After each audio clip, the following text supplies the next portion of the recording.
जब से भारतीय जनता पार्टी की सरकार आई, बहुत बड़ा हमको लगा था। उसके बाद पुलवामा में हमला हुआ, भारतीय जनता पार्टी की सरकार ने सर्जिकल स्ट्राइक करके उससे बदला लेने का काम किया, उसके रोकथाम लगाने का काम किया। मगर इन उग्रवादियों ने एक बार फिर दुस्साहस किया है, जो हमारे 25-26 नौजवानों को, निहत्थे शांति प्रिय लोगों को इन्होंने मारा है। बहुत ही निंदनीय है। निश्चित तौर पे हर भारतीय इस बात से बेहद आहत है, बेहद दुखी है। और हमारे माननीय प्रधानमंत्री जी भी कुछ दिन से चैन से नहीं बैठ रहे। रोजाना आप देख रहे हैं मीटिंग पे मीटिंग हो रही है, कोई ना कोई कड़ा फैसला सरकार की तरफ से जल्दी ही लिया जाएगा। और मैं समझता हूँ कि ऐसा फैसला लिया जाएगा कि जो ये आतंकवाद की घटनाएं ये सदा सदा के लिए बंद हो जाएंगी, ऐसा मेरा भी। गुरु जी क्या कहेंगे, जो पहलगांव पे जो इस तरह से हिंदुओं पर जो नरसंहार किया गया है, तो इस घटना से कितना आहत जो समाज है पूरा है? केशव जी, शर्मा जी, ऐसा है, देखो कुछ कहने को बचा ही नहीं है।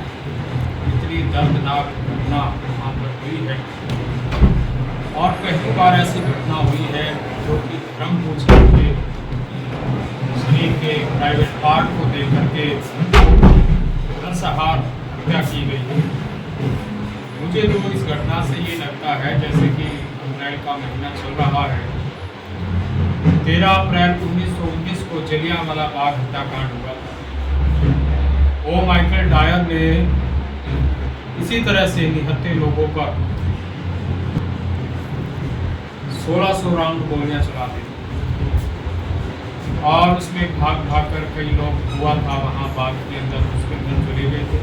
संकरी गली का रास्ता था और काफ़ी हजारों की संख्या में लोग आए। सेम इसी तरह से पहलगामा में, श्रीनगर जम्मू कश्मीर में ऐसी घटना हुई।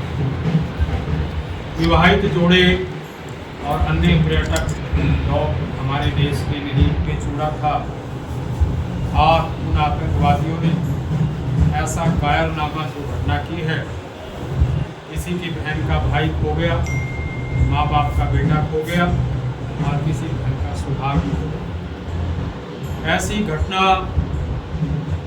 भगवान भी इनको माफ नहीं करते। और कहते हैं ना, यदा यदा ही धर्मस्य ग्लानिर्भवति भारत अभ्युत्थानं धर्मस्य तदात्मानं सृजाम्यहम्। जैसे जैसे पाप बढ़ता है तो कोई न कोई अवतार या कोई ऐसा मानव या ऐसी कोई महान आत्मा इस धरती पे आती है। हमारे भारतीय हिंदू ग्रंथों के अनुसार अब पाप बढ़ चुका है।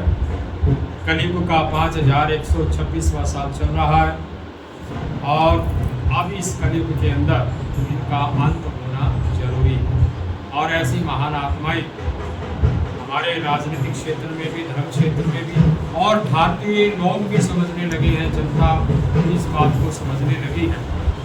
और कई व्यक्ति जो है इस तरह की बातें बरगलाते हैं, उनको सोचना चाहिए जब राजनीतिक दल जितने भी हैं वो सब एक हो चुके हैं, एक स्वर में आवाज़ उठा रहे हैं और हिंदू मुस्लिम भी मिलकर एक आवाज़ उठा रहे हैं। और कुछ पार्टियां, कुछ लोग ऐसे हैं कि बेतुकी बातें करते हैं। ये हिंदुस्तान है। सरकार से क्या मांग करते हैं आप? कि सरकार से यही मांग है, ये हिंदुस्तान है, हिंदुओं का देश है, हिंदू है तो हिंदुस्तान है। जैसा कायरनामा उन्होंने ये कारनामा किया है तो उसी तरह से बदला ले लिया जाए। जैसे कि कहते हैं कि पानी रोक देना, जैसे जैसे सरकार जो भी फैसले ले रही है, साधु संत समाज जो हासिल का है सरकार के फैसलों के साथ। गुरु जी एक वीडियो देखा गया है, 20 तारीख से लेकर 26 तारीख तक जो है वही जो आतंकवादी वही रही है।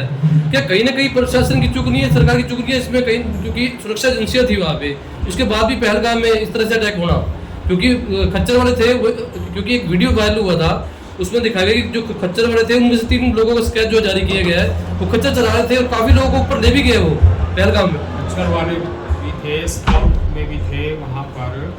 ऐसा है केशव जी, कई सालों से बिल्कुल शांत प्रिय माहौल चल रहा था।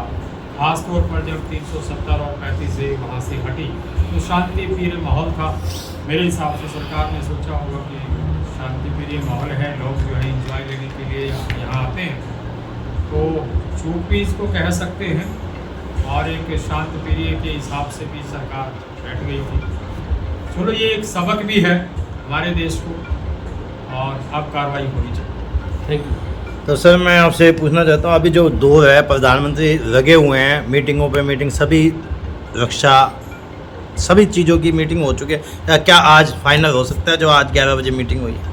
देखिए शर्मा जी, आपने कल की न्यूज़ देखा होगा, फाइनल तो कल ही हो चुका है हमारे हिसाब से, जब हमारे देश के प्रधानमंत्री ने तीनों सेनाओं को खुली छूट दे दी है कि आपने अपने हिसाब से वार करना है, जगह और समय आप लोगों ने ही तय करना है। जब सेनाओं को छूट दे दी जाती है तो समझ लो मामला युद्ध की तरफ अग्रसर है।